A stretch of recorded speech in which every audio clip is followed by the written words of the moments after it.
What is love? Baby, don't hurt me. Don't hurt me no more. How about now? Now? Maybe now? No? All right, so do you want to start us off or me? I think you're the hostess with the mostest. So I'm not a hostess. That's a girl. That's a Twinkie. Ladies and gentlemen, it is your boy Vince, hi. and today I am back with my mother, Jodie. And my baby, Vincent. Yeah, I did that part. Thank you. But today, she wanted to come on here and hope that she could tell a little bit of her story. Yes. To encourage people that are watching.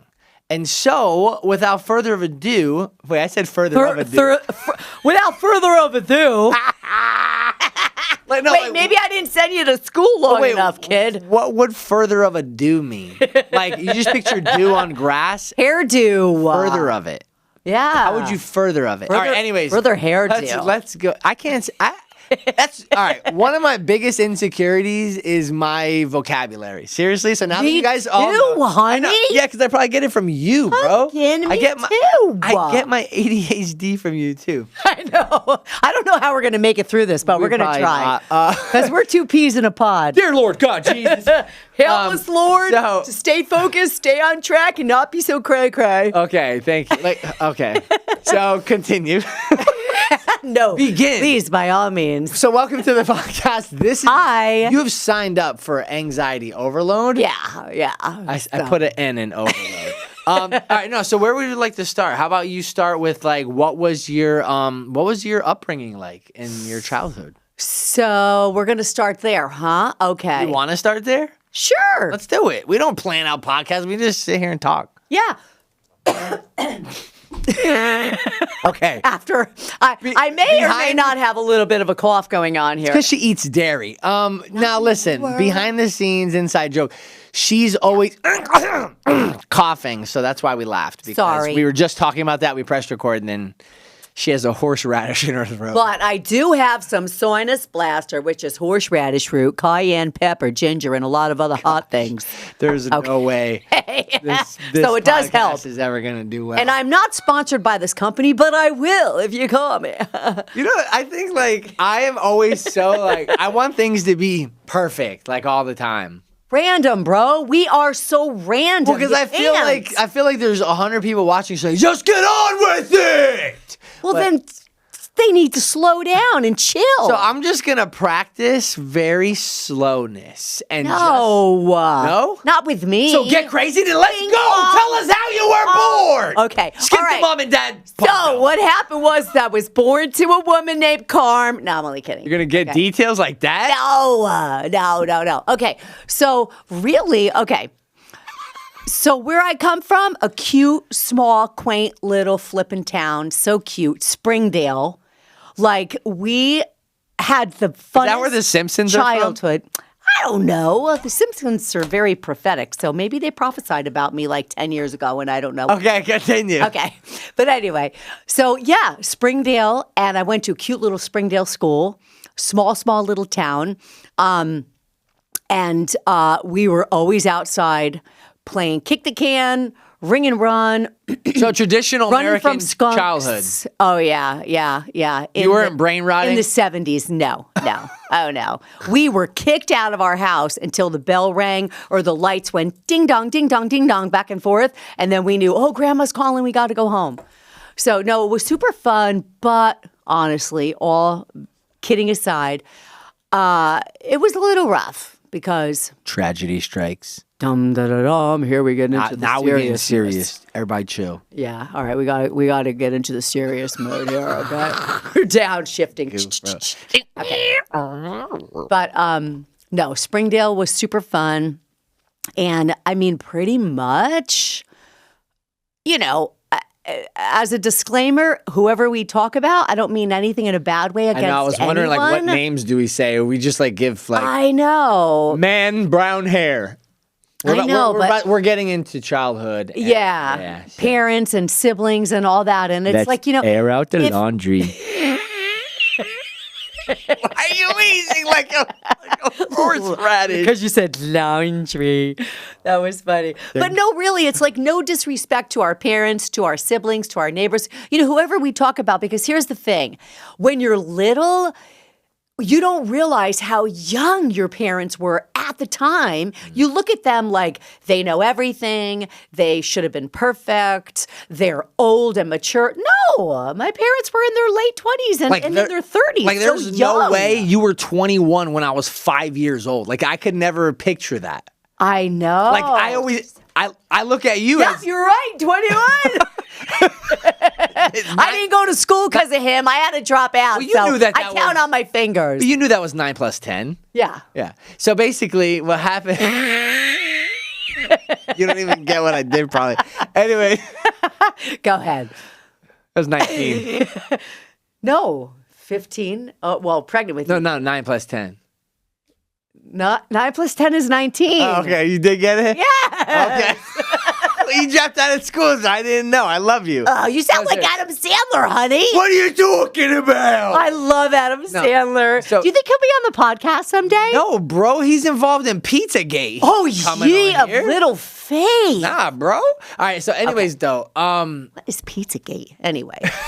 different podcast. Okay. You know what? You just continue. What were you gonna say? No, I just wanted to say that. Yeah, like being kids, raising kids as well. Like I've always looked at you as you've been this authority figure in my life, someone that's older. Right. Yeah, like just like. And I was a baby. This is my mom. She's old. Like I doubt my kids are like, wow, my dad's 40 now. I remember him when he was 25. I'm probably the same to them, you know? Yeah, exactly. So, but anyways, yeah, so yeah. But as you get older, that's what you realize, like, wow, my mom and my dad, okay, you know, they did some wrong, harmful things, but they were young. And I think that's where grace comes in, where people have to really take some expectations of their parents and even their grandparents. And I think that happens when they're older, though, you know? Yeah, you have to go through some life experiences, and then you have to realize shoe on the other they foot. were young. And then you got to realize age, you got to realize motive, you got to realize, was this who they are now? Is who this their they character? were raised by, what they went through. I have a story, you have a story, we all have a story. They have a story too. Yeah. And like I always say, parents, your kids are going to have a story to tell about you. Ooh, what's it going to be? So you better act right. So now. Say your story. We just did it. We did the crazy intro to it. I know. Well, so basically, I was pretty much, and again, I don't mean this in a bad way, you know, toward especially my mom. Your mom's dead. She had moved out. Yeah, my mom passed. Sorry. Yeah, she passed, and then she never even knew how to spell my last name, so I wasn't that close with her. She didn't know how to spell my name. I don't even know if she named me. I didn't even go home with her after I was born. I was born in the hospital, and then I was sent home with my godparents, with Aunt Mimi and Uncle Joe. Yeah. They took care of me for 2 weeks because my mom was sick. She stayed in the hospital, you know, so I went home with them. And they've always been like my mom and dad, you know. So we bonded even at birth majorly. I mean, they are my parents. But anyhow. Shout out to Aunt Mimi. Shout out to Aunt Mimi and Uncle Joe.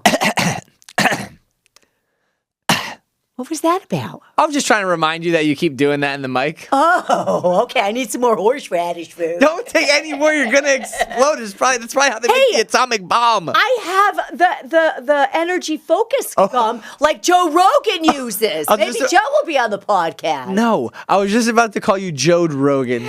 We call her Jode Rogan. Hey, could that be my nickname? You probably want him to be your husband. Of course I do. He's a cutie pop. Woo! Okay, continue with the tragedy. Sometimes he says fresh words, but he's a cutie popper. He's a keeper. I'll keep him. Like clean. Give me Joe Rogan, everyone, please. Oh my gosh, Mom. Please. Okay, This that's is not an advertisement for my mom to find a Honey, man. this is can you and I ever be serious? No, never. That's why I'm just like, should I come on here and talk about faith? Because It's gonna take us an hour to get through one little topic. We haven't even said the worst part of your childhood yet. When I was born. No. That was the best. You saved my life. I know that. Thank you. Just wanted to get you were a my reaction gift from heaven. Okay, anyway, downshift back again. Okay, well, I did it again. I keep coughing up. You know, I am so sorry. You do it. I'm just going to keep score. Right now, you're at 3. You're at 3. Oh, I'm going to do wheezes. But I don't sound like a hyena. All right, wheezes will be O's, and then the will be strikes. Let's see how many O's and strikes. All right. Okay. So anyhow, I was pretty much raised by my grandmother because my mom moved out so young. I think I was 6, and I remember her, you know, packing her bags and leaving. But how did she leave? Like, why? Like what? Like from your perspective, her and my dad. So her and my dad got separated. She left the house, and my dad kept the house, stayed there with us kids, and his mother, my grandma. Ducky. Yes. What up, Ducky? My grandma and my dad, mother and son, were so close. Yeah. And it's so funny because my dad loved the camera, and I've told you this before. I've told Sam. He loved the camera. And back then you had those big, big cameras that, you put on your shoulder. And a lot of times they did not have sound at all. And my grandmother, he would commission my grandma to film him with the camera, and so you can see in some of these old time video, shots. I have to show you. Is it like Charlie Chaplin when you see like lines on the screen, everyone's moving kind of like fast? Yeah, well, not quite. But okay. Anyway. But anyway, she would always film for my dad. It was just the cutest thing. He'd be like, take the camera and watch me go down the road with my car. And then he's driving down the road and you see her filming. Dude, he was born before his time. Like, he needed to be on YouTube. He probably would have been. No doubt. He would have been amazing. He loved the camera. But what do you remember, though, in that time with, like, your mom leaving the house? Like, what was going, do you remember? So what I remember is probably maybe, I hate to say it, but maybe like 2 or 3 times my mom in the house with me when I was little. Oh, you don't even maybe 3 remember times. her? No, because she would be gone early in the morning to work. She would tricking? Work all day long. What's tricking? Oh, no, my girl. Oh, no. No, but like she was gone, and then my dad owned a restaurant while I was growing up. He was a popular cook, popular little dude up in the South End with his restaurant. My mom would work all day and then go to the restaurant and help him all night. So my grandmother was at the house with us constantly. So you're talking, being little, you only have 6 years of that before she moves out because she had left my dad, had a boyfriend, left my dad. So then it was my dad and my grandma in the house with us. My 2 older siblings were pretty much out, almost out by that time. And But you don't remember feeling like sad, like why is mom leaving, or you don't remember that? Do I remember feeling sad? I longed for her. Yeah. That's the word. I would sit. Back then, you had big picture windows, and the couch was under the picture window. I would sit on the top of the couch just looking out the picture window waiting for her to pull up. Wow. Did she tell you like she was going to get the bread and milk? Yeah, because there was a snowstorm. Like, why did she sit there and like say like I love you, give you a hug, and say goodbye? Like what was? No, my mom. No, she just picked up and bounced. She Crazy, bro. She did not talk to us. She did not forewarn us.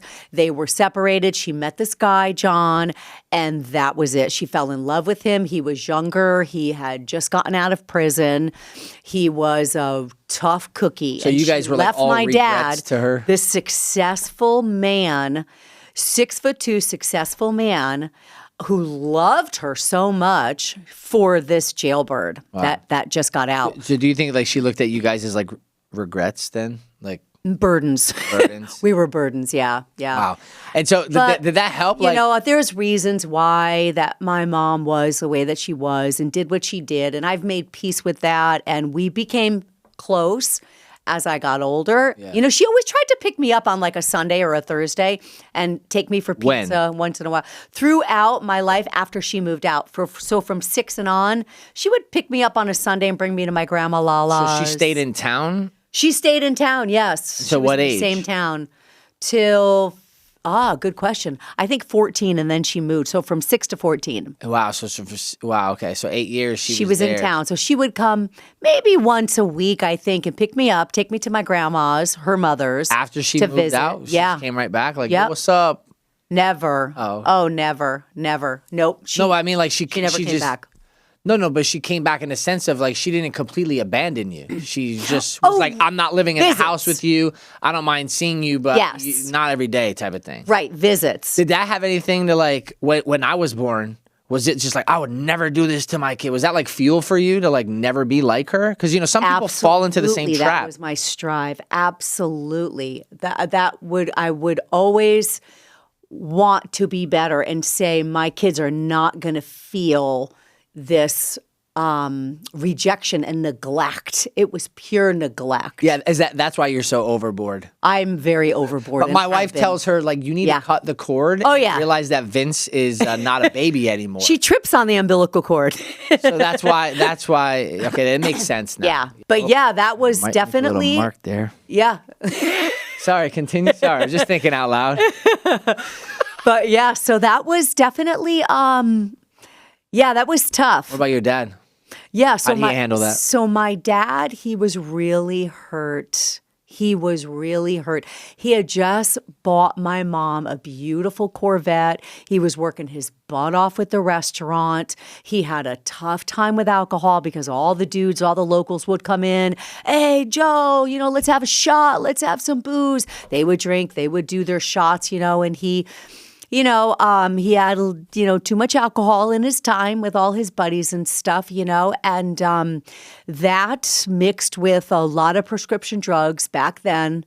We did not realize the side effects, the horrific effects on all of these drugs, and he would pop them like I take herbs, like I take vitamins. And I think it just weakened his heart. It weakened his life. And so he was really hurt it was actually what I was told many times through many people is my dad was in the hospital suffering a heart attack. And my mom was so aggravated that he had the heart attack because she felt it was caused by drinking, which I believe today, looking back, it was also side effects of some meds he was taking. Yeah. Because I looked back into the 80s and all that stuff and saw the side effects of them. Big Pharma's gotten away with so much. Absolutely. Absolutely. So my mom had gotten so aggravated that she went to the hospital at the time of my dad's heart attack. I was probably 6 at the time, maybe 7, but I think 6. Yeah, 6 or 7. At 6, 7. Oh, wow, that was good. That was good. All right, we'll also give you another thing for like bad jokes. Oh, and then there's another strike there for the call. Cool, wow. I got X's, O's, and straight lines. X's and O's. Okay. So anyway, so that's when she told my dad she was leaving him for this guy, John. She met this guy, John, just hanging out whenever. So it was hard on him. It was really hard.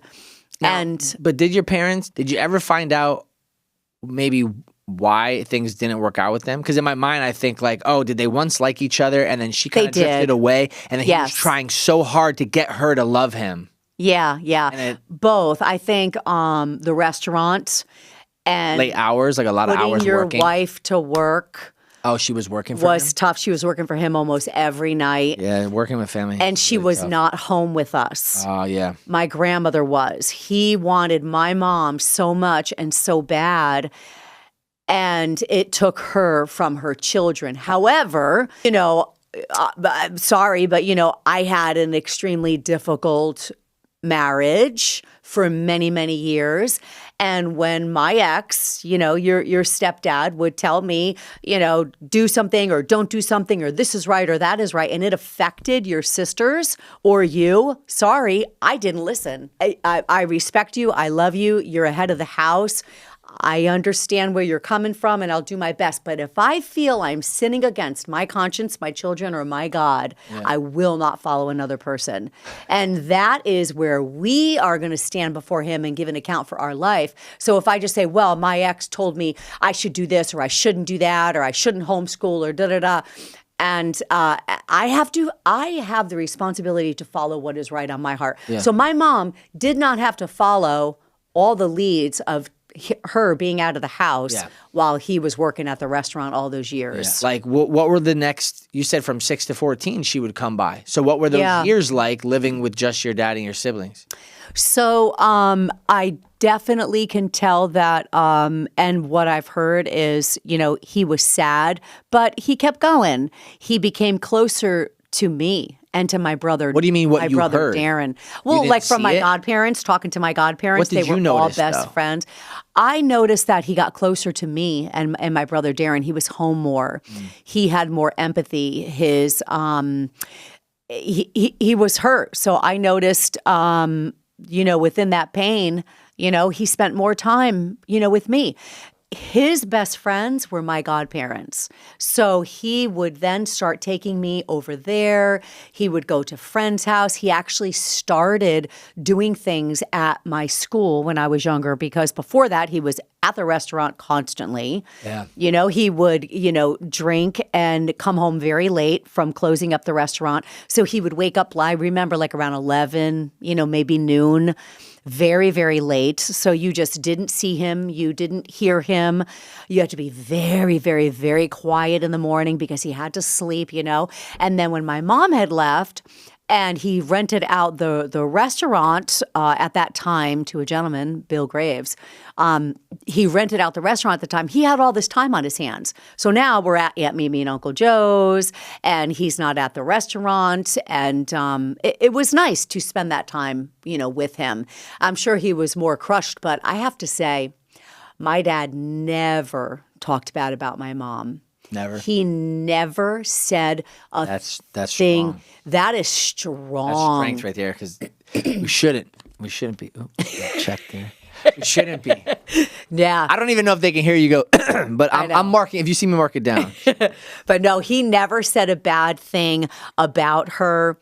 And, but yeah, he started doing stuff at school. I remember it was like 6th grade, and I remember there was a field trip and my dad drove for it. And I just remember being shocked. Like, this is what is awesome. it going to be like? Because I wasn't really used to being with him and spending too much time with him, other than all those times he would take me to my godparents' house for visits. Yeah. And I loved it because their sons, my cousins, would always be in the basement, Tony and Butch, playing the drums, playing the guitar. And they had a band. And every time I went there, oh my gosh, I was in heaven when I opened up that front door and I would hear the boys downstairs practicing. It was my life. I just imagined myself someday being their singer. It made me so happy. I loved music. It was just exciting. It was better than being home and not having my mom and being sad and having chaos and some crazy things taking place. I had another sibling that caused a lot of just chaos in a lot of different times in our life. So going there was my safe haven, was my joy. That was everything. But then my dad just started getting sicker and sicker. He lost a lot of weight. My mom is still with this boyfriend of hers. Yep. Bonnie and Clyde. Yep. Bad. Bunny. And here my dad is. He lost weight. He's trying to do well. He's, starting to be involved in things in my life, in my brother Darren's life, really trying to make a change. And I look at that now as I'm older and I'm like, wow, he could have been a tough man, especially on my brothers, and went through what he went through with the restaurant and alcohol, and memories I have of seeing things of, from, being drunk and stuff. But he tried, and he tried to change. Later on in life, years later, after he had died, I had heard that his favorite guy to listen to on TV was oh gosh. Kenneth Copeland. 700 Club. No. 700 Club. Okay. What's his name? Jim Baker. No. Maybe he did Noah? Too. No, yeah, no. What? It was that long ago. Wow. I turned away. Good I job. tried. You're learning. It probably Pat Robertson from the 700 Club. I keep picturing That's Regis. who my dad started liking. In my mind, he looks like Regis Philbin. Yes. I could totally see that. Yeah. So he was started, trying to really do good and make some changes. And my mom's still with this guy. And then, so again, this close relationship with my godparents and their buddy, Joe, my dad, very, very close. So one Sunday, my dad always made sure, we went to catechism to St. Cecilia's. So one Sunday I went to church, and I remember it was around 11 o'clock. I had gotten home from this CCD class or whatever it was called, catechism. And I was raised Catholic. So I had gotten home, and the phone rang, and it was my godmother, his best friend. And I just remember her saying, "Jodie, you need to go wake up your dad." And it seemed like 2 hours later, I remember then, it seemed like do it, go, you need to wake up your dad. Like it was serious. It wasn't like, hi, honey, how are you? It's Aunt Mimi. You know, his dad there? It wasn't like that. So it was like, okay, I got to go wake him up. Well, you didn't wake my dad up because how he slept, you know, just. You weren't supposed to wake him up. Yeah. Like I always. Do not disturb, DND. Right. From years before, my grandma drilled it in us, be quiet, do not wake him up. She protected my dad like Fort Knox, you know? No, sleep is important. So, yeah. Especially when you're working like that. So when my godmother called me and told me to go wake him up, so I remember I started heading toward the room. My grandmother was in the kitchen. My brother Darren was on the couch. I was 11 at the time. And I said, Grandma, Aunt Mimi's on the phone. She wants us to go wake up, to go wake up Daddy. So my grandma went down the hallway into the room to wake him up. And I didn't go all the way because maybe I had the phone in my hand or something still, but she had gone. So it was okay, you know. Plus I was a little afraid. I was only 11 years old. You don't wake my dad up, you know. And all I remember was a wail, not a cry, but a wail from the gut. That's when life changed. It was horrific. My grandmother screamed. Then I'm not sure if I threw the phone down or the phone was down, but I remember running. I went down the hallway into his room. My grandmother screaming, he's dead, Joey, I can't wake him up. And it was traumatic. Wow. And I remember that, you see on TV certain things. When I was 11, honestly, I don't know why. That's maybe the age you were when he died? When this happened, yeah. So he was dead. He had died. Rigor mortis. And yeah. And when I walked in the room, seeing that, I remember TV shows that if you get on the person and get on their chest and you start hitting their chest, it might start their heart. So I did that. Wow. I got on him and I remember trying to stomp on his, chest with my hand. Still have that memory in your that vision? Yeah. Oh my gosh, absolutely. Wow. And I remember he had like this beautiful off-white platform bed. Back then, a platform bed, go figure, with velvet. It was beautiful. I mean, he had such good taste. He was so clean. He was so organized. Perfection. So much like you. That's where I get it from. I know. It's amazing. Thanks a lot, Grandpa. I never knew. Thanks a lot over there. I know. And left me so young. When I jumped on him and I remember feeling his body, it was like a cold rock outside. Like pavement. Cold. Cool. Wow. Very cool. So you can tell, obviously, he had passed away probably earlier in the night. Because to be that cold, he had to have been dead for a long time.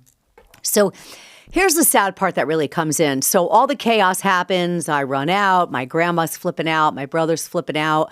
I don't even know what's happening because it was such trauma. And the ambulance come. They put him on the stretcher, and I just see this device, this AED that they were trying to pump his chest. And I remember as they're taking him in the front lawn into the ambulance, I just saw his body going up because they just kept trying to jumpstart his heart. And it didn't work. So he had died. And I feel like that whole day I was frozen on the couch the entire day until evening. I literally sat on the couch. That's all I remember. Like, I don't know, comatose, And I remember my mom that night. So again, my grandmother is suffering at this point.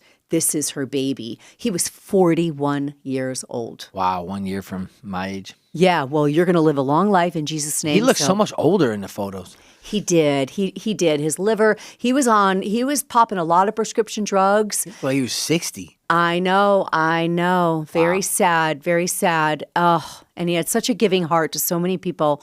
Real giving. But so I remember just kind of being comatose in that living room.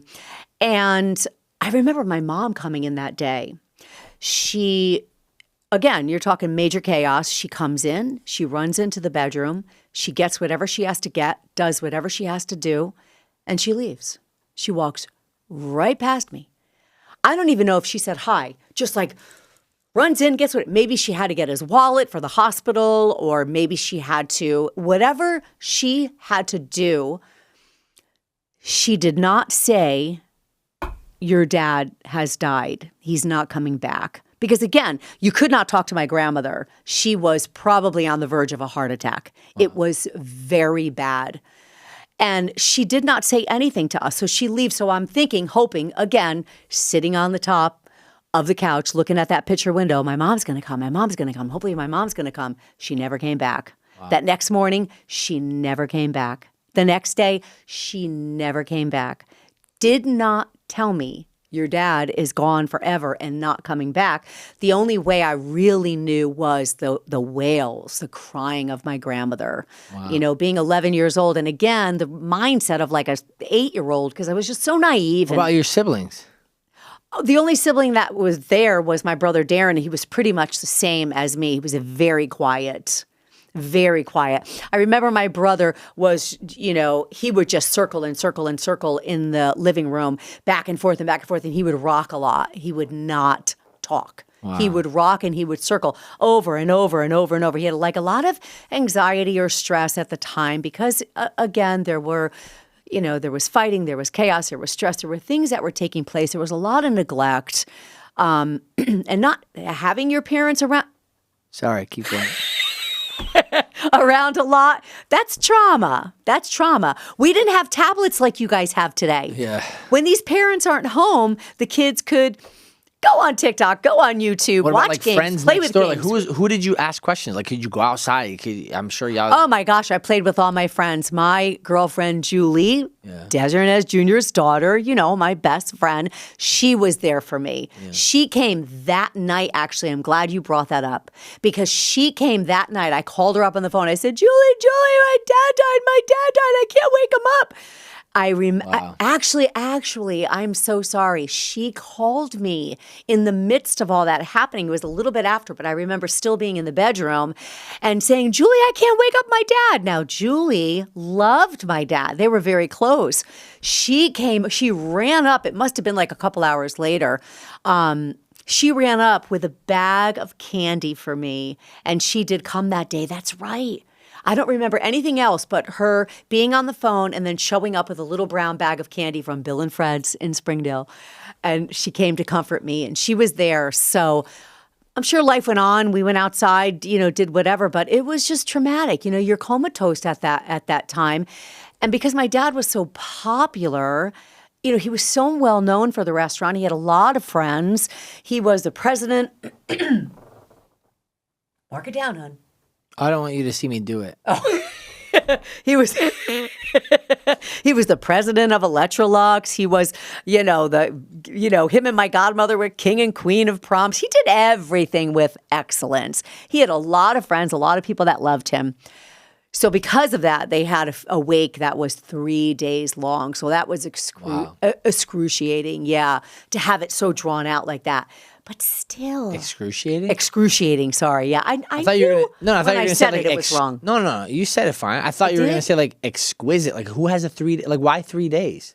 To get people to come by and give respect? He had so many friends and so many people in his life. Like the body was just out in the open, just like cooking in the room? A 3-day wake. Room temperature body? A 3-day wake. Yes, unbelievable. How did they mask that smell? They're embalmed. There's no smell. They got bombed? Oh my gosh, is it a terrorist attack? God bless the people that do that stuff because I do not know how they do it. No, but you know what though? That's creepy. You shouldn't even need to do that. It was exactly. It was horrible. This is ridiculous. Well, I want to ask you a question. So that was the traumatic part. Yeah. And not having my mom there. It really hurt. Yeah, I'm sorry you went through that. I love her. I forgive her. I think she was just in her own trauma. You gave me such a better childhood than that. And my dad did too. For sure. Oh, your dad. Your dad was amazing. So did your dad turn to more alcohol though once she left? I remember he had stopped drinking and then he went back to it. So maybe that's why. Oh, okay. Because I was just wondering, like, is there a silver lining where, like, your dad and you, there was less chaos in the house, more meaningful memories. Maybe there was less alcohol. Maybe there was it maybe was a better 5 years before he died than if your mom stayed in that picture. Yeah, definitely. I love that I had that time and that peace and those memories with my dad because it showed me a different father. He was not as tough as I thought he was. He was not as scary as I thought he was. He bought me a beautiful canopy bed, and I would come home from school and I would have stuffed animals. He surprised me that he would leave on my bed for me. I mean, precious things like that. We would go and we would, buy gifts for people. And I just saw the side of him, again, doing some, volunteer work at the school. He also volunteered for mine and Julie. We played little softball. He volunteered for that. So I saw this kinder, more gentler person. I remember closer to his death, maybe I was like 9 or 10. It was getting closer to his death. He drove me a few times around to the cemetery. And it's amazing how he knew this, but he would drive me a few times around the cemetery, and he said to me, Jodie, you see that mausoleum that's being built? That's where Daddy's going to be someday. And I was like, oh, okay, cool. Like, I didn't know anything. Yeah, it's such a creepy thing to say. Yeah, I see that. Creepy thing to say. So, yeah, he'd say that, and I was like, oh, okay. And I remember probably like the second or third time he did that, I was feeling creepy. And then there was one time where he said, Daddy's going to be there soon. Daddy's going to be there soon, in that mausoleum. So he really knew he was very sick. He knew his body was breaking down. 41 years old. They said his heart was so enlarged to the size of a football and just unbelievable. So I remember that, him warning me of that. And that's the reason why our fans don't even know this, but in 2023, I thought I was dying of a heart issue. And I thought, oh, this is it. I was telling my wife, heart disease and the family. Take your fingerprint. Here's the passwords. Here's everything. Like I was telling her, like I guess I'm dying soon too because it was really bad. Which it's a documentary thing that you have a story to tell about that, and so do I. Yeah, and so do I because and it was because he died. I thought for sure I was never going to see the age of 40. Right. I was just like, wow, this is it. Right. Of course, part of that is just me always being an overthinker and worried about everything. You know what I mean? Yeah. But anyways. Well, you know what? My grandfather, his dad, who disowned my father, that was another big pain of rejection and neglect, not only from my mom, but from his own dad. He didn't want anything to do with my dad. My dad found him one day and I think tried to go to the house to knock and say, hey, I'm Joseph, your son. And they like slammed the door on his face and said, our son is dead. Like he literally wanted nothing to do with my dad. And he was such a nice guy. I don't know what would possess my biological grandfather at the time to do that. But he died of heart disease. His other sons that he had from another marriage, all heart disease. Oh my gosh. My uncle... Okay, my father's brother, my Uncle Bobby, who I was very close with, he had some heart issues, and my dad. But with all that said, genetics... I hope we filtered that gene out. Dang. Well, because it's not all gene. You can have the predisposition of some weaknesses that you have to be mindful of. Do your cardio, take your good herbs, have your proteins, live a careful life. But it really is I'm about to go buy some watercress after this. How about hawthornberry and magnesium and potassium? Preach! Come on. But really, it's a lot of... Oh, we got a wheeze. But it's a lot of lifestyle. And don't forget, back then, Wonder Bread... Yeah. Eggo waffles, Hammer soda delivered. Soda? What part of the state are you from, woman? They were, pasteurizing milk. I mean, everything was changing in the American diet. Everything was just Fast food was coming about, hot dogs, nitrates, pesticides, Agent Orange, DDT. I mean, the DDT trucks would drive down the daggone streets. What is DDT? For bug control. It's a chemical, a toxic chemical that they were using for bug spray, for mosquitoes, for other things. Agent Orange was being used on some orange groves, and with all our servicemen. There was some toxic stuff going on back then. So I don't believe it's all genetics. Yeah. I believe we could strengthen to the best of our ability. Yeah. And that may be living from 40 to 80 instead of 100, to 120. But I think we can do our best. The reason why I asked you about that silver lining is I always remember the story. I don't know if you want to explain this, if you want to say it. But I remember the story you told me about what your dad did to you when you were a kid. It was like a punishment type of thing? Yeah. Oh, yeah, that was kind of sad. Yeah, we don't have to. Oh, okay. I think he just thought he was being tough and he was going to show me to never do it again. You know what I mean? But that wasn't the way. I think to honor him, even though he's not here, I won't tell the story. Well, I guess that's fine. I'll just continue this just in case you change your mind. The reason why, though, is it paints the picture.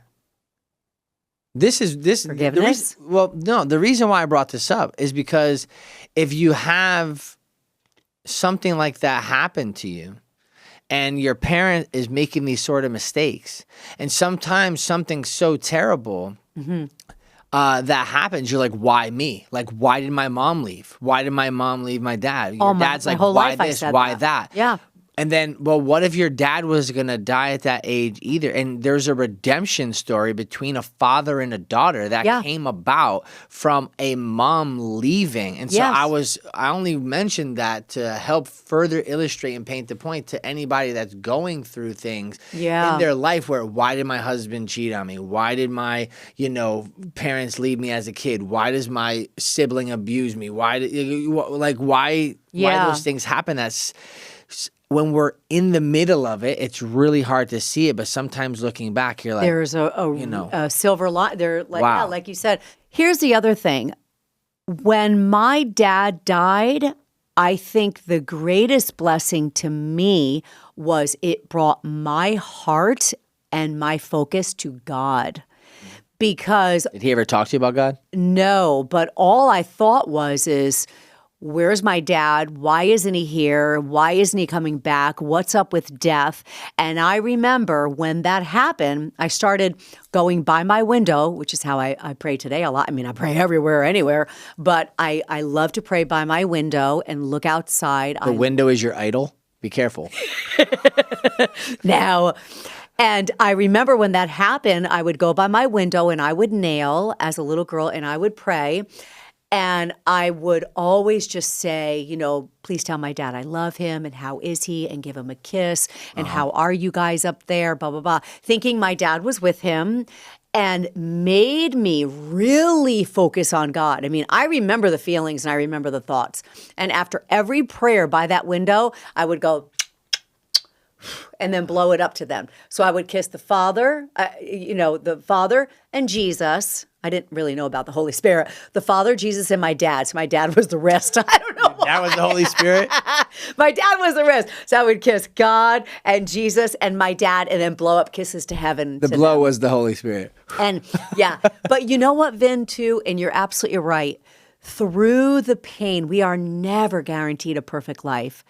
We are guaranteed problems and trials because we are stuck on a planet that is cursed. It is cursed. There's a curse here. We're all our days are numbered. We're all dying. And we everybody all age. Everyone sucks in some form. Well, yes, we're all in the flesh. Single person on this earth sucks at something internally that's just wrong with them. Absolutely. And how does that not point us to a redemption with reconciliation with God the Father? Exactly. And in this pain, if everything was perfect, why would we we need God? Exactly. If everything was perfect here on earth, what would be so great about heaven? Just extra perfect? It's just like minimizes. That's why it's hard for the wealthy, for a lot of the rich people because to get into easier to heaven. fit through the eye of a camel of a needle. Fit a camel through the eye of a needle than it is for a wealthy person to get in because you feel like, dude, I got it all. But they don't. Right. You know how many rich people are looking for something else? That's why they do weird stuff like Epstein and Diddy and Bill Gates, and they got this Feeling world a need agendas, these creepy stuff that goes on behind the scenes because they get the money and they realize something's still missing. Right. And so they keep trying to find it, and many of them venture off into the weirdness, the weird parts of life and evil, because it's just easier than to think, well, that guy that said he was gonna die and then be risen again in 3 days, and then he actually did. It's just easier to pretend that didn't happen. Yeah. All the temptations of the money. I was talking about Jesus, by the way. Yeah. But all the temptations of all the wealth and the money that they have, the hotels, the cars, the everything, they've got it made. What do they need? What reason do they have to look forward to for their mansion in heaven, for the wealth in heaven, for the streets of gold, the earth renewed? I don't even think about that stuff. I know. I don't. I just like God exists. Whatever reward, whatever thing that lies ahead, cool, whatever. That'll be great. It. The fact that I just know he exists, I'm just going to honor him here. And that's the focus is like, oh my gosh. Yeah. You cannot prove Jesus Christ didn't exist, die, and that he didn't rise again. You can't prove that he wasn't resurrected. Right. In fact, there's so much proof to believe that he actually did resurrect. Right. I'm siding with that, bro. I just am. Right. Even the Jews that don't believe, in Yeshua, they God bless you. They believe that something very serious took place and that there was the resurrection and where it took place, and we toured Israel.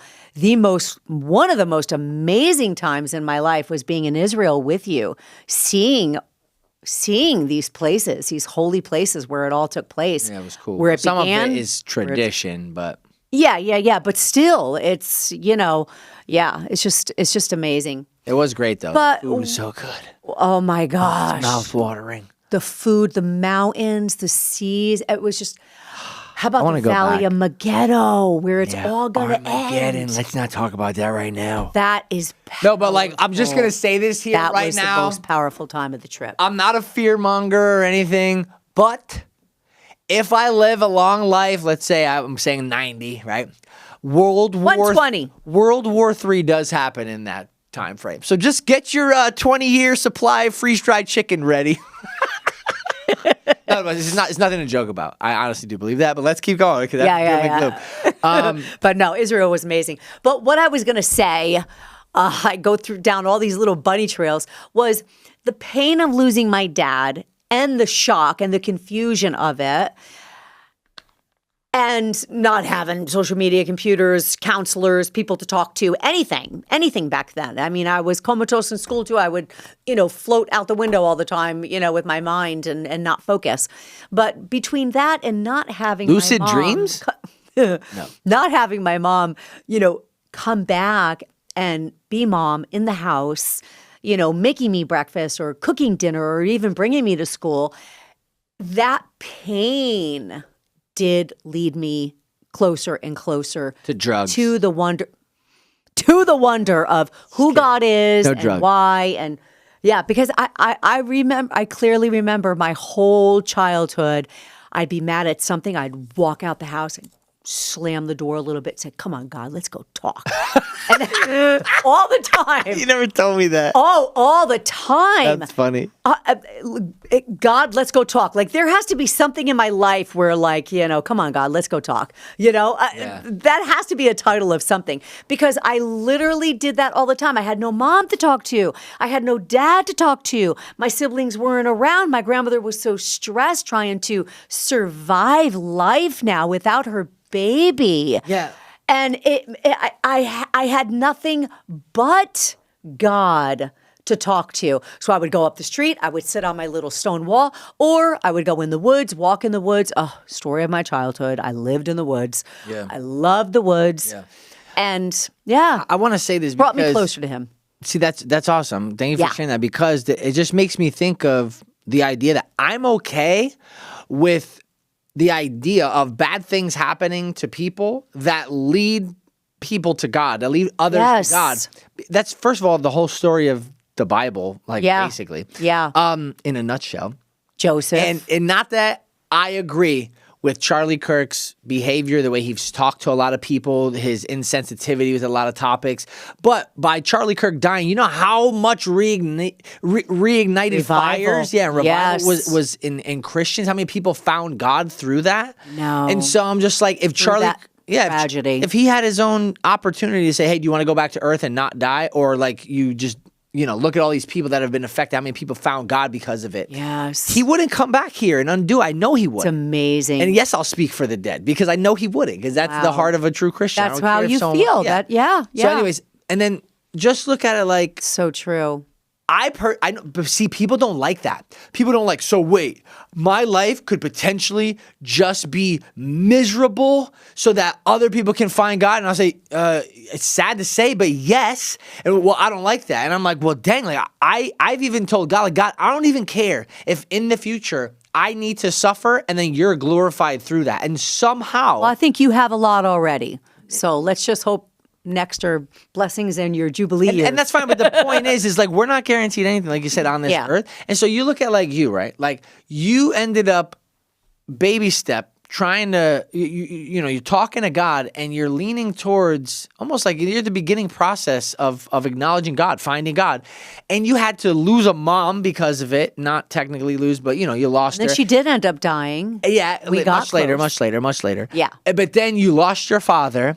And then it wasn't that, it was probably within the next 10 years that you actually found God. I grew up in the church, and then like, look what we're doing now. We're talking about God to a fan base. Because of all the pain. You see what I'm saying? And it all started with pain. Yes, it did. This is the whole story of the Bible, that the pain and the suffering leads people to God, leads people to Jesus. I'm okay with that, but is that wrong for me to say because I'm not the one that's going through it? Yeah. You know what I mean? Like, would your dad feel so great that he died at 41, left behind a family, but then he sees what life for you is like now, plus me? Would he be like, okay? Or would he think, yeah, but who knows what would have happened if I was alive? Yeah. Good point. So sometimes it's really hard for me to say certain opinions because I feel like, am I being insensitive? This is just the way I feel. That, why does this suffer? I watched the dad talk to his child about cancer, and the kid is smiling, and the dad is almost in tears. Like, how can you smile when?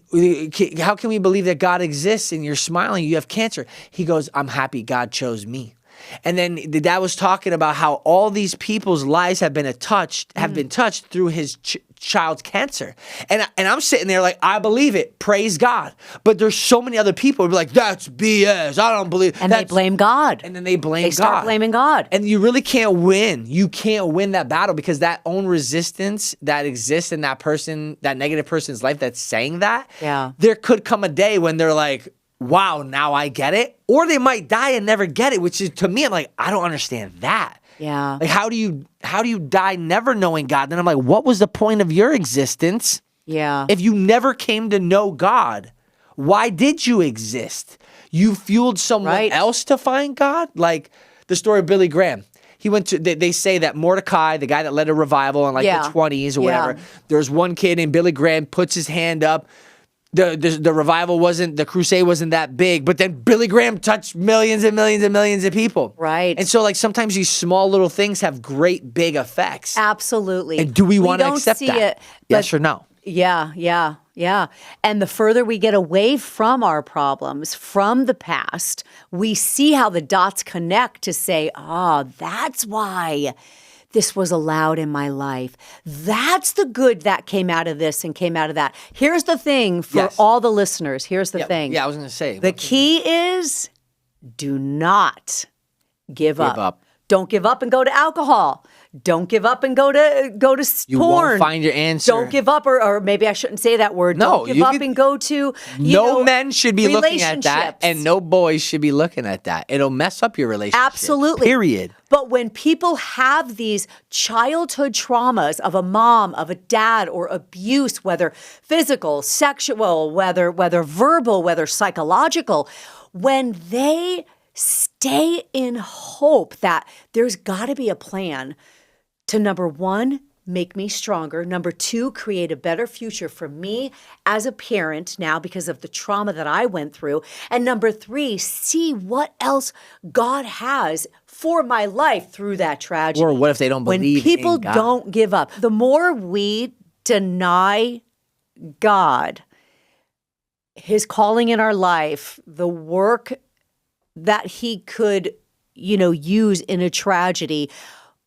What I'm saying is people have to be careful they don't allow their heart to get hard toward God. Hardened toward God. That they don't see, hey, there was a better plan. Hey, God took what was meant for evil and used it for my good. I mean, majority of people say, if God exists and he's all powerful, why is there suffering? I'm like, well, you're asking that question because you haven't read and studied the Bible because it's very clear. Yeah, I mean, number one, because man makes choices. We bring a lot of choices, not only us to our own life, but our parents. Exactly. Our parents have made choices that has caused suffering to their children. So again, it boils down to choices. What about a natural disaster? They can stop that and change that curse for them in their future. Yeah. Because their parents made a bad choice that caused them to, say, get hurt in a way.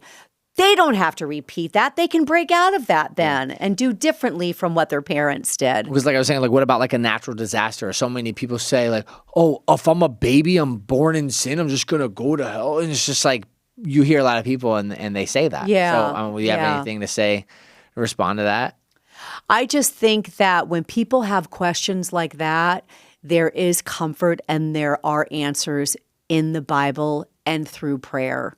When they pray, whether they're comforted through a scripture, whether they have a revelation and an understanding about why or how, or that makes sense or that makes sense, I think that comes from really trying to seek God for that specific answer because he is the only one to give that real, true, pure peace that people need when they're tormented about an answer like that. Natural disasters. I mean, look at the Apostle Paul. He was shipwrecked. He was beaten. He was thrown in prison. Peter was crucified upside down.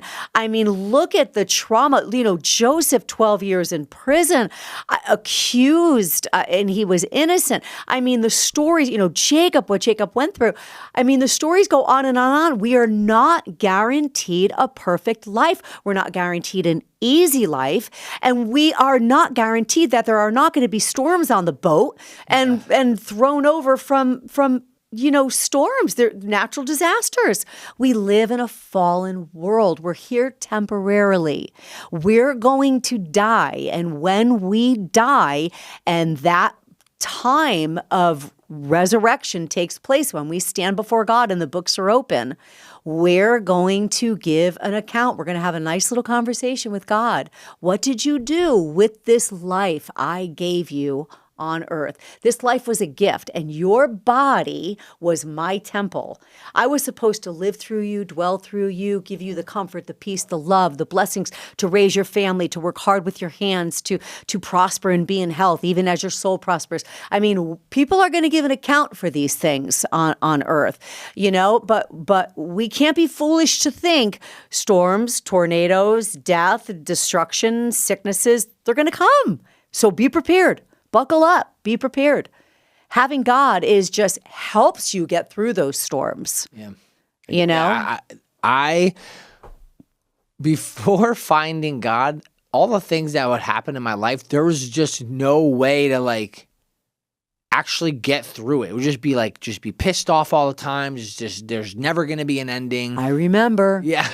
And then afterwards, it's just man, I am just gonna seriously, the power of prayer is important. It's not just well, I pray that this doesn't happen. It still happens. That's not what I'm talking about. I'm not talking about treating God as a genie. Right. I'm talking about prayer as just aligning my will with God's will. Well, it gives you hope when you prayed, right? Yeah, of course. And it's also just like, let me also stop and be thankful. The Philippians says to do that. Like, let me stop and be thankful. Yes. Because, like, man, I'm going to sit here and be so caught up on all the negative. All the negatives. So easy for me to do. And even now, like, I'll still do it. Like, before this, I'm frustrated with this podcast room. Spent a lot of money. Right. People came in here, made a lot of mistakes, messed up the room. I'm trying to fix it back, and it's so freaking frustrating. And look at the messages going forth through. Yeah, and it's kind of just like, right. Okay, I have a room. It's beautiful. I have these cameras. I have things. Like, it's just perspective. You could just stop. Like, first of all, forget about all this too. I have a health. My babies are okay. My wife is okay. We can eat dinner tonight. We have a roof over our head. So, perspective is very important. Yeah. Very and the important. Bible says our momentary troubles on earth are nothing compared to the glory that awaits us. Yeah. Think about that. All these little aggravations and sadnesses and trials that we go through are nothing compared to not 120 years promised on earth, all eternity. Yeah. We never leave the Father. We never leave each other. We have all eternity to live on and on and on without end, ever, ever, never ceasing to die again.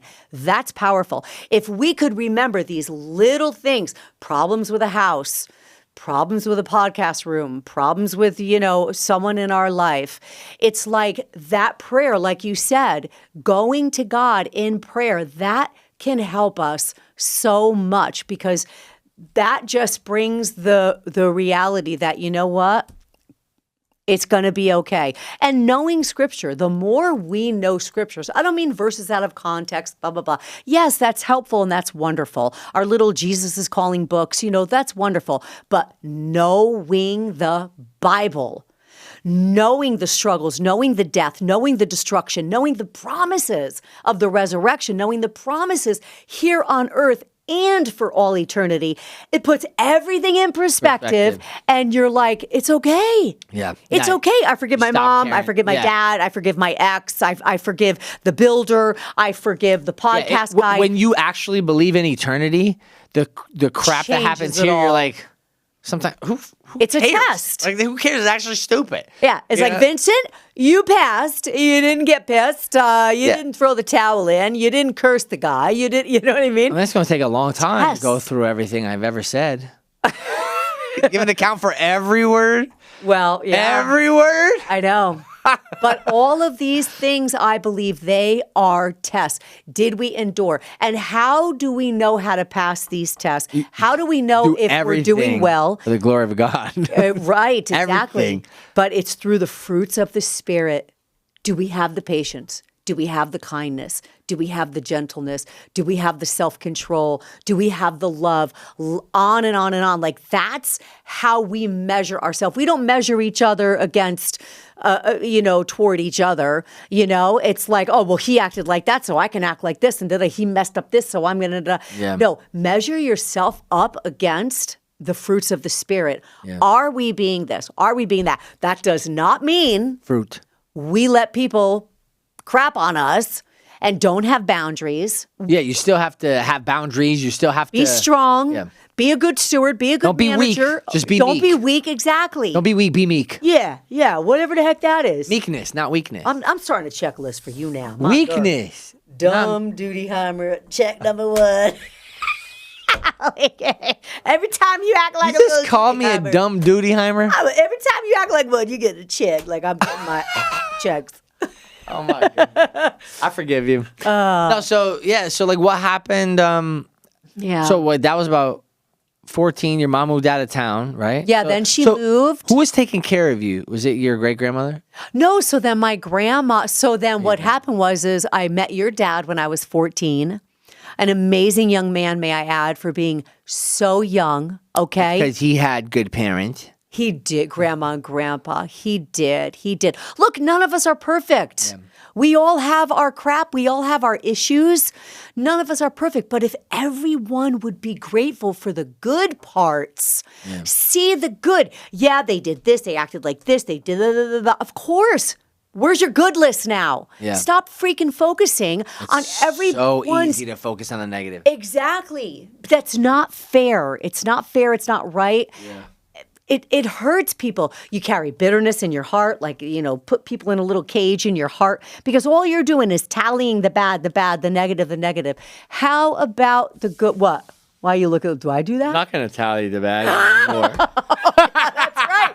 Keep no record of wrong. That's right. That's a record of wrong. No, I'm keeping record of silliness. Okay, yeah. I think it's fun. It's bringing a little sassiness to the podcast. Yeah, so then you met my dad. 14. Yeah, I'm sorry. I didn't mean to cut you off. No, you're good. Yeah, met him at 14.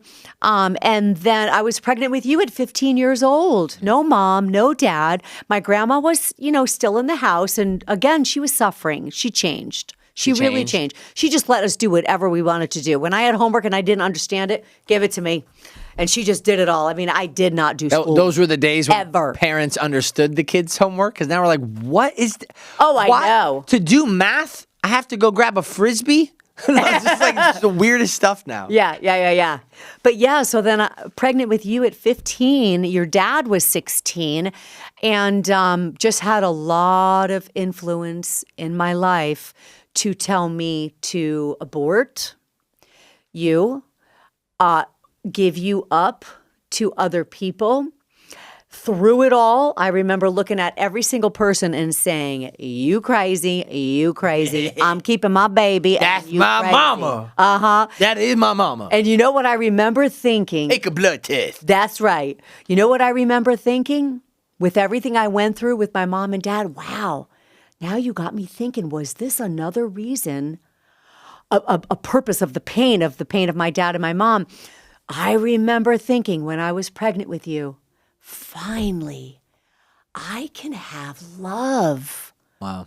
I'm going to hold this little baby. I remember, Vin, I remember thinking, I can kiss this baby on the cheek. Snuggly, Mom. My little pumpkin doodle love. Don't call me that in front of the internet. Thanks, Mom. Sorry, hon. She didn't mean that. No one's allowed to repeat that. But I remember Do not clip that on TikTok. No, please don't. She would love it. I have other names like Love Buckets, my little rainbow please, sprinkles. Lord God, please. My little peanut. Give her self-control and know when to close that mouth. Okay, but anyway, but I do remember thinking and feeling like, wow, I finally have love. I'll finally have somebody in my life. I'm going to have a baby to love. And I pictured and I imagined this little baby that I'd be able to hold and carry and kiss and love, because I didn't have that, Vin. Yeah. I just didn't. Dad is gone. Mom is gone. Grandma was almost gone. Yeah. Mentally, emotionally, physically, spiritually. She had it rough, That's what I said in that song. And it was exciting. What we been through makes us who we turn into. Yeah. If we don't give up and give in to sin, and that's why I wanted and to let bring the that. darkness take over our life. That's why I wanted to make that point, because Right, you're right. we don't understand while we're going through it. What's really Sometimes it takes gonna other happen. people to help provide the perspective. So you're like, Yes. wait, wow. I mean, I'm really good at that now, looking at like, oh, this happened because of this. Thank God this happened. Because of this. Yes. Wow, that was actually a blessing in disguise. And when you actually look at that, you're like, man, and then how did I get this thought process, this mentality? Oh, from God, because I didn't have that before. Right. And again, when you know the scriptures, he will take all things and use it for your good. So many promises in the Bible that he's with us. He will restore. He will redeem, what's been stolen. There's so many promises that we can hold on to that gives us hope to say, wow, this is a horrible time right now. Why did this happen? Why was this allowed? Just like Joseph, what God allowed for evil spared and saved many lives and generations for all of Israel to exist today. Because Joseph was thrown into the pit, the race would have been wiped out. Yeah. It would have been completely gone, So, yeah. But Yeah, so then being pregnant with you at 15, having you and having so much hope and joy, thinking, oh my gosh, I'm going to actually have a little baby and I'll be able to love this baby. And I have to say, your grandparents, because again, I did not have the parents at that time to help me at all. Grandpa immediately took a lower level of a house that he and grandma owned. And it was just a basement, had the doors that you open up, those metal doors that you open up and walk down to. I was born in a manger? in a downstairs cellar manger. Cellar. Yeah, underground. You're underground. Oh, dang. We had two little windows. Two little thin windows because everything else was underground. It was in the basement, and you look up, you saw these two little windows. But Grandpa took this lower level basement in this house and he made it into an apartment. I think it took him like maybe 2 weeks or something. Probably not. It probably sounds like several Grandpa. months. Yeah. But like that's how fast. But immediately he knew and he wanted to help. And that's always been the heart of Grandpa. Grandpa gives everything for his family, everything he owned, all his success, everything he could do with his hands, with his life, he's done it for his family. And he did that for me and your dad. Yeah. So he created this house, this apartment in the lower level of this basement. And I was 15 years old and I moved out. I wasn't even 16 and I was living in this little apartment with your dad. What do your two older siblings think? Because you said that they weren't really around. It was just you and Darren. So you left Darren by himself with...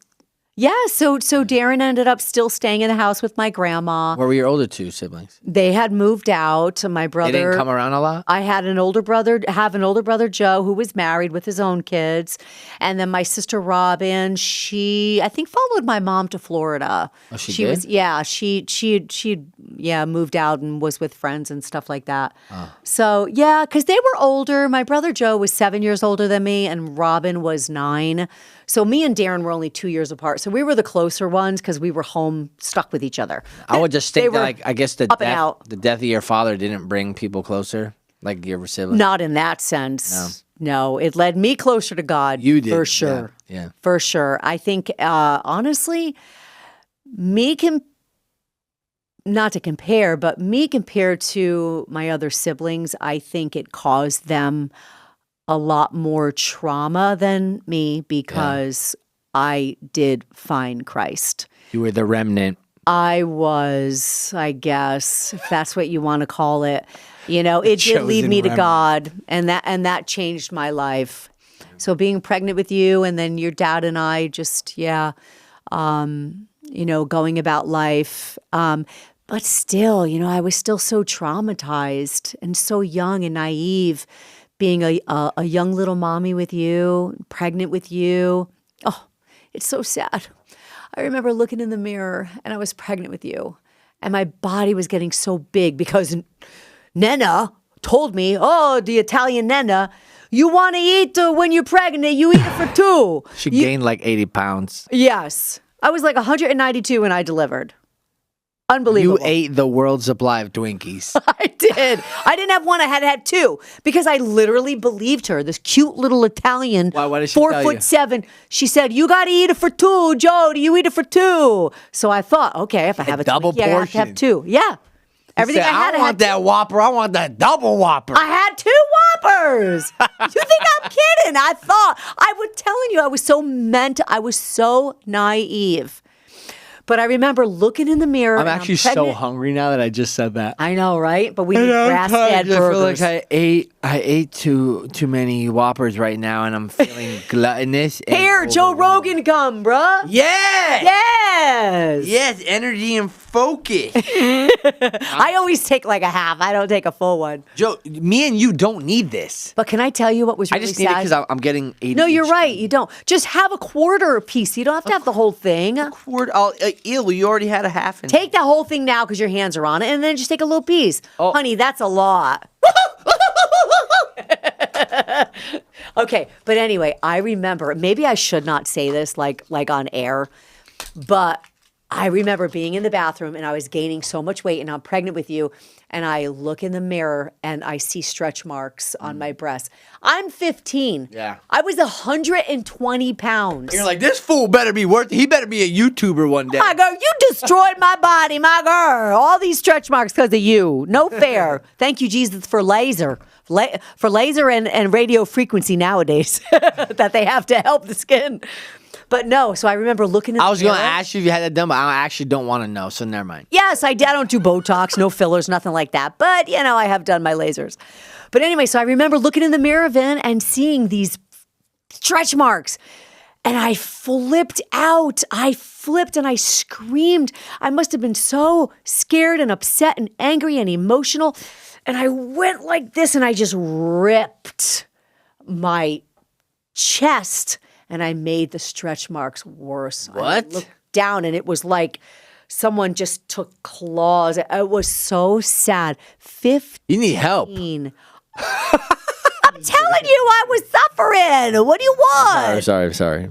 Okay, well, it's all gone now and all restored now, so it's okay. So any husband out there I was going to say, that's definitely got to be a message to a future guy. No.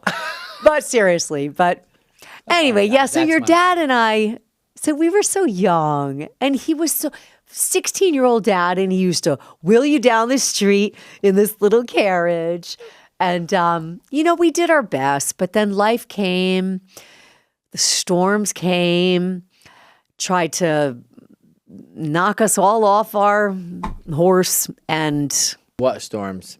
Well, like storms to break us up, and it happened. We were just young and stupid. I did wrong. Did you guys ever talk about getting married? He did wrong things. We were engaged. I had a ring. We had almost a date set. What was it? Yeah. I don't know, actually.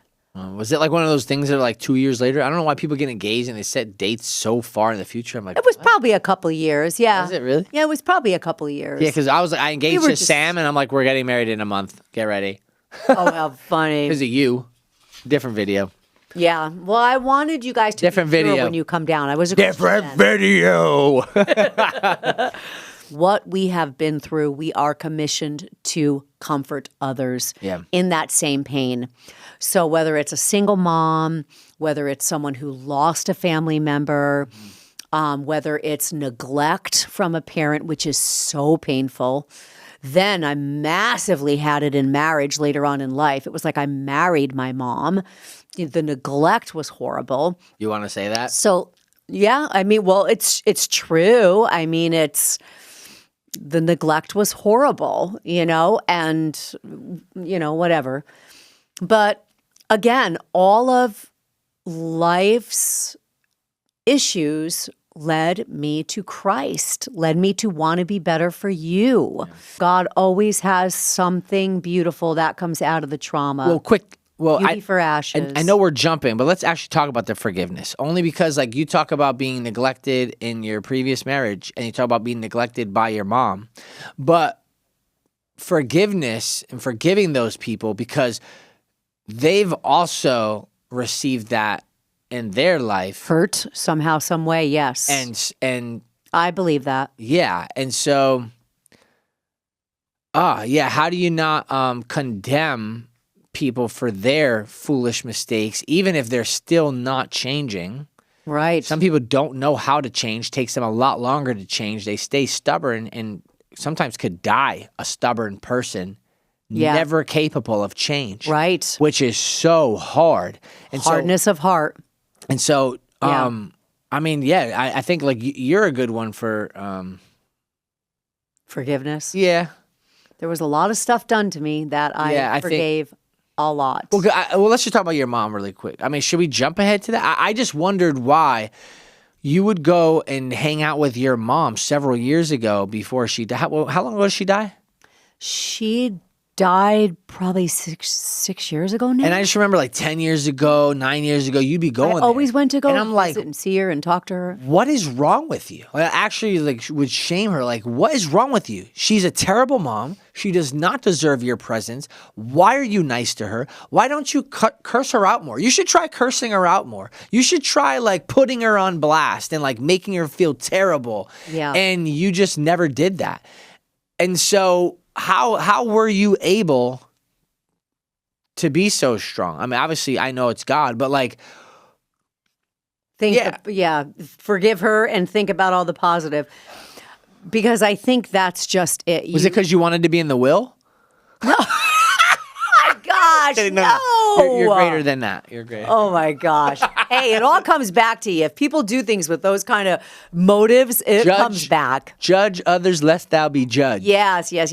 No, you know what? Because I had to do a lot of searching throughout all of the pain of wanting to spend time with my mom, wanting to visit her, how she would treat me a lot of times. Because wasn't she still mean to you sometimes? There was a lot of times that she was, pretty rough. And what did you do? Like just bite your tongue? You talk about Jesus? I had to go on a search for myself and say, what could have happened to her? What could have happened to her? And I also understood when someone does not have Jesus, it's very difficult to not change. Yeah. They have no reason to. Exactly. They don't understand why they have to. They're not accountable to God. God is the ultimate source of accountability. Right. So I knew she didn't have Christ. I knew that she had it tough in the marriage with my father. My father took my grandmother in, and my grandmother literally took control over the house and took control over the kids. My mom lost her rights to that. Maybe if my grandma wasn't at the house, maybe she would have had no choice but to come back home and be with us and stay with us. So, and my godmother always told me that too. Like, Jodie, your mom didn't have to because your grandmother took care of everything. She had no reason. I said, well, if I had a nanny, maybe I wouldn't have a reason, but I still, in my conscience, I would want to be with my kids. I agree with that. But like my mom still had free will to pick me up and take me in her arms when my dad died. Excuse. Before or after, But, there were certain things that were done in her life that I just understood and forgave her. You showed her grace. I showed her so much love and grace through the story of the Bible and Jesus Christ, what he's done for us. But it was very important for me to show you, Elissa and Heidi, and I hope my grandkids, and I would think this quite often, to show you guys forgiveness and other people. I didn't understand at the time. I get it now. Yes. But see, show you guys that you can forgive the unlovely or the people that have harmed you. But see, you did that. And let's say 8 years goes by and you're trying to teach me forgiveness and grace and mercy. You're trying to teach that. But I didn't have a relationship with God at the time. But he wasn't my ultimate source of accountability. He was just some distant thought like, is he there? I don't really know. I'll kind of, You were busy building half life. and half, right? It wasn't until I fully believed in God that I was like, oh, wow. Like, it was almost immediate, the forgiveness that came upon me. I didn't have that before. I didn't have love, that. Right? Yeah. The Spirit puts that in you. I was going to say, how could I take credit for that? Can't take credit, you're I didn't right. have that at all before. And then all of a sudden, it literally fell on me. Me too. So how can you say, well, transformation isn't right? Well, I mean, transformation, it's not real or it's not rapid and this and that. First of all, everybody's different. Yes. And for me, that was one of those things that I'm just like, wow, instantly my being changed. And I was like, what? Like, and then you're gonna sit here and tell me that God doesn't exist? Like, that's just one thing that happened. Yeah. Like, instantly, I was such an unforgiving person, very, like, vindictive, right? Like, oh, you hurt me, I'm gonna hurt you back. Right. And for that to be wiped away because you believe in God, I'm like, whoa, like, you can't continue to hate. You can't continue to think negative and harbor unforgiveness. It's not possible. Because the scriptures start flowing through your head, and it's like, vengeance is mine, saith the Lord. Yeah, if you don't love your brother, you don't love God. If you don't love people, you cannot love God. Exactly. The Our Father. Look at the Our Father prayer. Even the unmerciful servant. If you do not show mercy on others, God will not show it on you. Yeah, absolutely. Yes, absolutely. So it was the Spirit living in me. Absolutely. You're absolutely right. And then putting things into practice, because your feelings and your mind can stop you from wanting to be good to someone. Yep. Oh, yeah. The battle of the flesh, you've got to press That's through. why you got to die every day. And say, you know what? I don't want to make this person a pot of soup, but they're sick. And I'm thankful for the other things. So let me bring this pot of soup over. This is demonstrating love with works, not just your words. And it's not like you have to sit there and be attacked and feel unappreciated every single day. You only were with her a couple of weeks out of the whole year, maybe. Well, how much did you go down there? To go and visit? Yeah, like, let's say I always tried to drive down and visit and bring the girls there. And so, while you were there, you dealt with some of these things, but you still were being the bigger person. I would leave there crying. Christian. I would leave there pulling my hair out of my head and then saying to myself, no more, I'm done. She doesn't love me. She's not caring about me. So hard, man. But I would calm down a month later, a week later, and I would say, you know what? Honor your mother and your father, for it will go well with you, and long life is promised. And I had the scriptures to help me through it. I knew for God I had to honor and do my best. That does not mean be a doormat and stay in abusive relationships. That's what I'm trying to paint the picture. People do not stay in abusive. Continually put yourself in that position. Right, exactly. See, if you would have cut your mom off completely, it wouldn't have done anything for her. And I don't know, do you think it did anything for her that you stayed in her life and were a light? Because her heart started softening. You know how many times she would say to me, Jodie, well, I don't want to say certain things because she can't hear you. No, but other family members are. She would basically say, I am more proud of you than I have ever been to anybody in my life. Yeah. And when she said that to me, and then she would say, Jodie, you are such a good mom. Yeah. Like, you are such a good mom. She would be shocked. She would stand back and watch how I would be, how I would react, and what. Of course, I just did my best, with God. You ever think she had like a private convo with God, like? I hope. Because, we're called to be like that. My life could have convicted her. That's what I'm saying. Like, we're called to be like the way that you are while you're also professing Jesus at the same time. Because you can have works. Your works without faith are dead. You know what I mean? It's just, I know faith without works is dead. You can do all the works you want in the world and be the greatest person in the world. You didn't do anything for anyone's eternity if you didn't profess Christ through it, if you didn't glorify God through it. Right. And so because you had all the markings of showing the light of Christ while actually professing him, what could that have done for your mom before she passed? Yeah, definitely. I think it definitely did touch her life. And like I said, why I had are some many hearts compliments. So hard? And then we started getting very close. And when my mom wouldn't call me, I'd get upset. Like, Mom, why didn't you call me today? Oh, I was this or I was that or I had the kids over. So we did start getting very close. Again, with my mom, with anybody, not just my mom, with anybody, you have to be fair and look at the good too. Yeah. There's got to be a little bit of good there. I was going to ask you earlier, what was she good at? What do you think? Did you get her strength? Her personality. Oh yeah, she was funny. So I would be thankful for you. If you like me and her, you would love her mom. She was a ball. That's where we get our goof from. So do you not think for years, 15 years, sitting there watching you? She died before YouTube?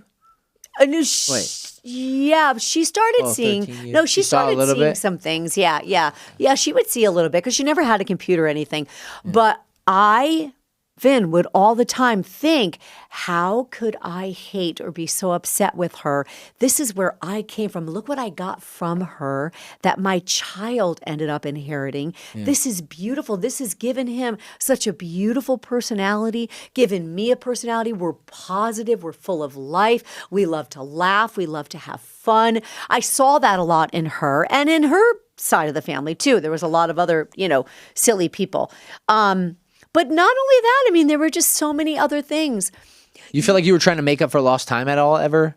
Oh, absolutely. I tried to. Yeah. I wanted to have lunch with a mom. I wanted to go shopping with a mom. I wanted to go for lunch. I wanted to go for dinner. So if I brought the girls she was so brash and goofy though. Like she felt like you are like a mom. You're so like loving and this and that. And she's like burping. Get away from me! Oh yeah, she would call me a horse's ASS my whole life. Get out out of here, you horses. The way I have never heard anybody burp louder than her mom. Oh my gosh, you're right. It's also hard for me to call her a grandma because I love, in my mind, I have one grandma and I love her. And so I feel like it's a disservice to my grandma to call your mom a grandma because she wasn't there for me like that. Well, you just don't know her in that way. Like that. You didn't know her in that way. But she wasn't close to her grandchildren, and that's what hurt me too. I know. She didn't leave me nothing in the will, yo. No, I remember one time I called her, I was like, hey, what did I used to call her? Did she have a nickname? Grandma. You did, yeah. Did I? Yeah, you did with Jackie when you stayed down there. It makes me cringe thinking I can call her Grandma. Carm. Grandma Carm? Yeah. It just actually makes me cringe. Wow. Like I really can't. Because you don't know her in that way. When I tell people, I always tell people, my mom's mom. I can't call her grandma. It feels like such a disservice to my grandma because she was the ultimate grandma. So anyways, I remember calling her like, hey, I took a bunch of photos of me, Sam, the kids, and I sent them all to CVS and I paid for it. All you got to do is pick them up, thinking she would want to see our lives.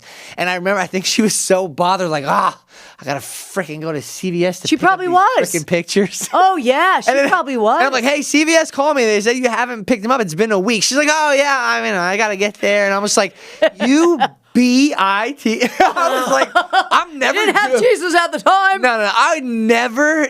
I was like, I'm never doing this again. She would get very aggravated. And if she was inconvenienced, she's impatient too, isn't she? Oh, impatient. I get my impatience because I've gotten much better at now, but I get it from both sides of my family. Yes. Thanks, guys. Yeah. I would feel her shake in the car if we were in a Walmart shopping center and she was trying to drive in front of Walmart. I would feel her shake when two cute little old ladies are trying to cross the street. She's like, come on, you freaking little and then she'd get so mad she'd put her foot on the gas. They knew she was aggravated. Yeah, she had to show them. She had to show them that they pissed her off. But the swearing and the cursing she had the mouth of a sailor's wife. Whoa! a sailor himself. It was something else. So she was I was never that bad. I had my share of times behind the wheel, but I don't think I could ever really recall you or my dad cursing. Like I just don't remember you guys cursing. When I was younger and teens and I remember I only heard my dad curse one time. I dropped the anchor on his toe by mistake and I felt so bad after that and I was like, whoa. My dad said a bad word, and he didn't. And he held himself back. He didn't yell at me or nothing. But dude, I dropped the anchor on his toe. Is that when you stayed at that ship at that little? No, it was when shortly after that my drunk uncle decided that he was going to curse me out and throw me off of a boat. Anyways, that's another. Oh my god! But yeah, no. So yeah, so congrats to you guys. I was so good like that in front of my children. And then once TikTok started coming out and they kept hearing this stuff on social media and I felt like a bad parent. I'm like, why are we not stopping this? Why are we letting our kids listen to this? Yeah. Because we don't curse in front of our children. I started letting down my guard. I'm like, whatever, I'm just going to curse then because what's the freaking point? They're going to hear it from TikTok. Yeah. Me and mommy aren't going to correct it. We're no better than letting them listen to TikTok. We might as well do it. But then coming back to Christ, the cursing, we're all yeah. I feel like I almost had no choice than to strive to become the best mom I could be. I know I'm far from it. No, you did great. Honey. Thank you. But I feel like I had no choice because this is what I feel like happened to me. It was probably around 1998, 1999, and I kept striving to be the best mom I could be. I think I had just had Elissa. I didn't want to repeat things with you because I didn't have Christ really, until age 5, 6. Well, 5 or 6, yeah, but those beginning years. Still learning. And then, so, I didn't we'll get into those church years. Yeah, absolutely. Mm-hmm. So I wanted to be all I can be. And this is what I felt like came from God. People say, I heard an audible voice and God told me that. No, it wasn't like that, okay? That's kind of odd to me. Yeah, but anyway, that is to me too. Yeah, bro, that's kind of odd. Bro, that was your TV. I felt... No, I'm just kidding. Am I wrong for having disbelief? I don't believe you heard God's audible voice. I think you're just on drugs. Right, or you saw him. Okay, no man has seen the Father. No man has seen Jesus. Why are you saying you saw him? I said, well, God will correct me, but I think they're just full of it. But I feel or on morphine. Yeah. No, I'm only kidding. But anyway, I feel like during that time, I wanted to be a better mom. I felt like God showed me this within my heart. Parent your children how I parent you. Now, from a very young age, he was my parent, and I knew that. Come on, God, let's talk. God, let's go. Did you see what? Blah, blah, blah. I mean, sounds like your friend. He was Friend or parent. I wrote a song about that. Yeah? I wonder if you could make something into that song. Oh my gosh! God is my friend, and I talk to him, even from beginning to the end. No, that's not how it goes. But I should show you the lyrics. But anyway, yeah, so I feel like he said, parent your kids how I parent you. So when I made a mistake, did he yell at me and scream at me and condemn me? No. He was patient with me. He taught me. Oh, in heaven, he was probably cursing at you. No, I'm just kidding. Oh, that's blasphemy. So, Crap, if I'm going parents... I'm giving myself a strike for that one. Yeah, you better. I'm stupid. But if parents would think of that, never say something about yourself that God wouldn't say about you. Say that again? Never say something about yourself that God himself wouldn't say about you. Yeah. God would never call me stupid. Right. Right. You're made in his image. Yep. And he's not stupid. That's right. How could a stupid guy create materials to make this desk? But yeah, so it's important for parents to parent their children the way God, and I'm talking to the Christian parents now, the way God parents them. They don't condemn. They're not hard on them, and respect and just listen. What did I tell you about going to bed? And does God do not provoke your children to anger? Right. Amen. So that helped me. That really helped. That's good. Yeah. That's good. Yeah. Well, Mama, thank you so much for sharing everything. I love you, hon. Thanks for doing this. Let's do part 2. Podcast with me. Yeah. We're at hour 45. Okay. So, but I just want to wrap up. Wrap up for today. So basically 1, 2, 3, 4, 5, 6, 7, 8, 9, 10, 11, 12, 13. You had 13 coughs into the mic. You had 3 wheezes and then only 1 bad joke. Oh, hon. Good job on the bad joke one. How do you get a pole lock out of a tree? Tell me you got kielbasa fresh out the oven. 4 wheezes. I messed it up, hon. How do you get a 1-arm pole lock out of a tree? Wave to him. I'll help you eat the kielbasa. Wait, what? Wave to him. How do you get a 1-arm pole lock out of a tree? Oh, I don't like that. You know why? No, there's no telling that he's not straddled on a branch and not even using his arm. Oh my gosh! Looking deep into that. I'm Polish, so I can talk about pole locks. Okay. What if the tree branch is so fat and wide, you can just sit on it and do this and not have to hold on? But it's the visual, a 1-arm pole lock out of a tree. You think like he's holding on to. This is what stops me from literally everything in life because I get not at all times, but a majority of times I get so overly detailed and critical thinking that I can't look at things like how other people do it. Because what I would have to say is, how do you get a 1-armed Polish man who is up a tree and holding on? How do you get him out of it? I would have to say something like, that's a horrible way to word it. But I would have to paint the picture that he's holding. How do you get a 1-armed Polish man holding on a tree? Holding onto a tree from up above to get down. With only one arm. I'll have to word it better. But that's my point. Is I have to hear holding with too analytical, hon. Once you say, take a chill pill. But then even once you wave, you could do this. He could go like this. Yeah, take the horseradish. You'll be out of every tree with the horseradish. It's a blessing and a curse to be thinking this deep all the time. Honey, you are detailed, and that's part of the reason why you are so successful in everything you touch. Not everything. The little Midas touch. No, this podcast is only going to get 10,000 views. Oh, I rebuke that in Jesus' name. We're going for 1 million people. Subscribe, share. We yapped for 1 hour and 47 minutes. That's okay, hon. It was very energetic and nonstop. And you never shared the worst part of your childhood with your dad. What was it? We needed a tearjerker moment. I'm just kidding. No, because I love him and I forgive him. He thought he was doing what was right. Don't you with some things you've done with your kids? Me too. Correct. And But then we realize we're wrong. And this is why when you align our thoughts with what God wants for us and our children, those types of things can't happen. Because there's no way that if your father had the influence of Jesus in his life and fully believed and locked in that he would ever do that. Because if Jesus were in the room and he had that same respect for Jesus, he would have never done that, having the Lord. Never, ever done it. Awesome ending, bruh. Thank you. This is what I was trying to get at. That's why y'all need Jesus. Oh, my God. That's why you need the Lord Jesus Christ in your life. To be a better parent, to be a better you. It's the ultimate accountability, and that's just a plus while on this earth. Right. Like, that's just the plus. That's not the only reason why, bro. Yeah. But I do believe eternity about to be fire, yo. Honey, I think you need to go get your Whopper now. I'm hungry. Never you mentioned Whopper. Yes. Thank you so much for watching. Bye, guys. Thanks for tolerating, not watching. Yeah, thanks for tolerating us. So we'll do a part 2 of this. But here's what I want to say. Instead of doing this crazy long intro, I want the outro. I want the outro to be a mic drop moment. And the way to do that is, Mom, I just want you to cough one more time into the mic. Clear your throat. Bye. No.